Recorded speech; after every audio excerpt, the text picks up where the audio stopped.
بسم اللہ الرحمن الرحیم۔ فلائی نیوز کے تمام دیکھنے اور سننے والوں کو خوش آمدید۔ اگر آپ ہمارے چینل پر نئے ہیں تو سب سے پہلے چینل کو سبسکرائب کر دیں اور بیل آئیکن کو پریس کر دیں اور ہماری ویڈیو کو پورا دیکھیں تاکہ دنیا کی معلومات سے آپ باخبر رہ سکیں۔ آئے بڑھتے ہیں خبروں کی جانب۔ اسلام آباد وفاقی حکومت نے عالمی مالیاتی ادارے IMF کی ایک اور شرط قبول کرتے ہوئے بجلی مزید مہنگی کرنے کا فیصلہ کر لیا۔ ذرائع کے مطابق پاکستان اور IMF کے درمیان توانائی کے شعبے پر مذاکرات ہوئے، جس میں حکومت نے نظرثانی شدہ شرکل ڈیٹ مینجمنٹ پلان بھی IMF کو دے دیا۔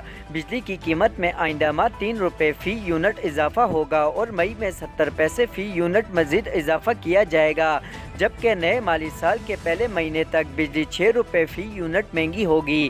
IMF نے 300 یونٹ تک سبسڈی کی تجویز ختم کرنے کا بھی مطالبہ کیا ہے اور کہا ہے کہ صرف 100 یونٹ تک غریب صارفین کو سبسڈی فراہم کی جائے گی۔ بجلی کی قیمت میں مزید اضافہ 200 ارب روپے رینیو حاصل کیا جائے گا۔ IMF نے 4100 ارب روپے کا گردشی قرض بھی ختم کرنے کا مطالبہ کیا ہے۔ گردشی قرض میں 952 ارب روپے کو ایڈجسٹ کیا جائے گا، جبکہ صارفین کو ملنے والی 675 ارب روپے کی سبسڈی بھی ختم ہوگی۔ بجلی کے شعبے میں گردشی قرض 2500 ارب روپے ہے، جبکہ گیس کے سیکٹر کا گردشی قرض 1600 ارب روپے تک پہنچ چکا ہے۔ واضح رہے کہ وزارت خزانہ نے 7 سے 10 روپے فی یونٹ تک اضافے کی تجویز دی تھی۔ اسلام آباد عمران خان اور فواد چودھری نے توہین الیکشن کمیشن کیس سننے والے ارکان پر اعتراض کر دیا۔ PTI رہنماؤں نے اعتراض کرتے ہوئے کہا کہ قانون واضح ہے، جس کی توہین کا الزام ہو وہ مقدمہ نہیں سن سکتا۔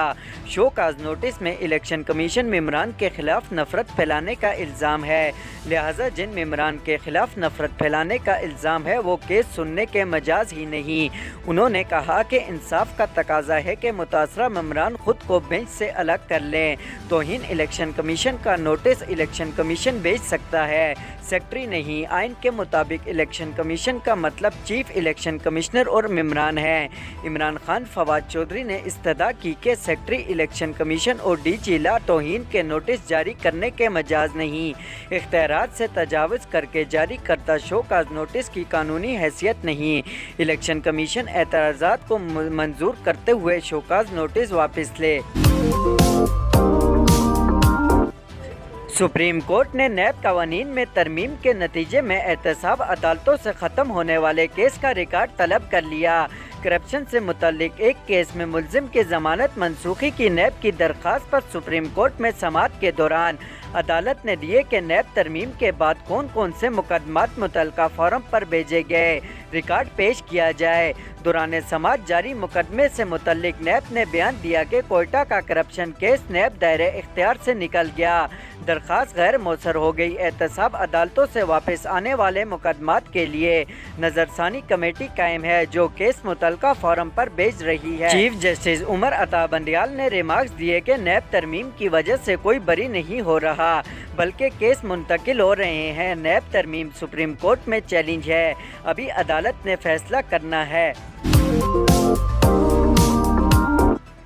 پیٹرولیم مصنوعات کی قیمتوں میں بڑے اضافے کے باوجود پیٹرول ڈیزل عوام کی پہنچ سے دور ہو گیا۔ تیل کمپنیوں نے روپے کی قدر کا بہانہ بنا کر سپلائی انتہائی محدود کر دی۔ فلائی نیوز کے مطابق ریفائنرز کی نمائندہ تنظیم the oil companies advisory council OCAC نے حکومت کو خط لکھ کر اپیل کی ہے کہ انڈسٹری تباہی کے دہانے پر پہنچ گئی ہے، حکومت فی الفور اقدامات کرے۔ OCAC کی جانب سے لکھے گئے خط میں کہا گیا ہے کہ روپے کی قدر میں کمی سے آئل انڈسٹری کو اربوں روپے کا نقصان ہوا۔ LCs کے نئے ریٹس اور پیٹرولیم مصنوعات کی قیمتوں میں بڑا فرق ہے۔ تنظیم نے خط میں استدعا کی کہ اوگرا روپے کی قدر میں کمی پورا اثر صارفین پر ڈالنے کی اجازت نہیں دے رہا۔ اوگرا ایکسچینج ریٹ کا فرق عوام پر ایک ہی بار منتقل کرنے کی اجازت دے۔ گزشتہ ہفتے وفاقی وزیر خزانہ اسحاق ڈار نے پریس کانفرنس کرتے ہوئے کہا تھا کہ IMF سے معاہدے کے باعث پیٹرول اور ڈیزل کی قیمتوں میں 35 روپے فی لیٹر اضافہ کیا جا رہا ہے۔ پیٹرولیم مصنوعات کی قیمتوں میں بڑے اضافے کے باوجود پیٹرول ڈیزل عوام کی پہنچ سے دور ہو گیا۔